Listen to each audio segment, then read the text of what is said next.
مفتی صاحب کے YouTube channel کو سبسکرائب کیجیے، مفتی عطاء الرحمن قاسمی۔ سامعین کرام، ہم جو نماز پڑھتے ہیں، نماز میں طرح طرح کے شیطانی وساوس آتے ہیں جو ہمارے لیے مشکلات کا سبب بنتے ہیں۔ بہت سارے لوگ مجھے معلوم کرتے رہتے ہیں کہ وساوس بہت آتے ہیں۔ کبھی کبھی تو یہ ہوتا ہے کہ ہم نے 3 رکعت پڑھی ہیں یا 4 رکعت پڑھی ہیں، ہم اسے بھول جاتے ہیں۔ کبھی کبھی یہ ہوتا ہے، دل میں آتا ہے کہ شاید ہماری وضو نہیں ہے، درحالانکہ ہماری وضو ہے۔ تو یہ شیطان وساوس ڈالتا ہے۔ اس کے علاوہ بھی جس چیز میں آدمی جس مشکل میں الجھا ہوا ہے، اس مشکل کے حل ایسے ہونا چاہیے، ایسے ہونا چاہیے، یہ کرنا چاہیے، یہ کرنا چاہیے۔ تمام تر کوششوں کے باوجود ہم ان وساوس کو پار نہیں پا رہے۔ اب اس کا کیا حل ہونا چاہیے، اس کا کیا علاج ہے، لوگ یہ معلوم کرتے ہیں۔ تو اس کا مطلب تو یہ ہے کہ جب ہم اتنی ساری چیزیں سوچتے ہیں تو ہماری نماز ہوتی ہی نہیں ہوگی۔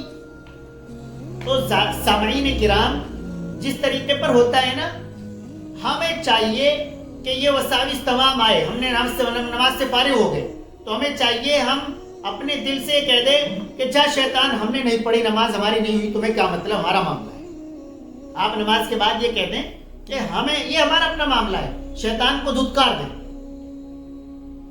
کچھ لوگ یہ کہتے ہیں کہ جیسے شیطان کے لیے اعوذ باللہ من الشیطان الرجیم پڑھتے ہیں، اسے نماز میں پڑھنا چاہیے نہیں پڑھنا چاہیے؟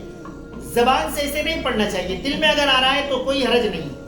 جیسے شیطان کے لیے بائیں طرف تھوکنے کو بولتے ہیں، یہ بھی نہیں کرنا چاہیے، 3 بار تھوکتے ہیں، عمل کثیر ہو جائے گا تو نماز نہیں ہوگی۔ اور زبان سے ہم دوسرے کلمات یعنی اعوذ باللہ من الشیطان الرجیم پڑھیں گے تو بھی مشکل ہو جائے گی۔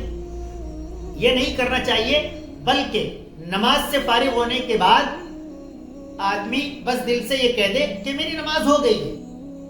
جیسے دنیا کے اندر کسی کا نام بدلتے ہیں کہ تم موٹے ہو، اگر وہ اس سے چڑھنے لگے تو لوگ اسے زیادہ سے زیادہ کہنے لگیں گے، اور اگر وہ یہ کہہ دے کہ ہاں بھائی ہوں میں موٹا، تم کر لو کیا کرو، ہاں بھائی میں ہوں چھوٹا، بتاؤ کیا کہنا ہے، تو لوگ اسے آٹومیٹک کہنا بند کر دیں گے۔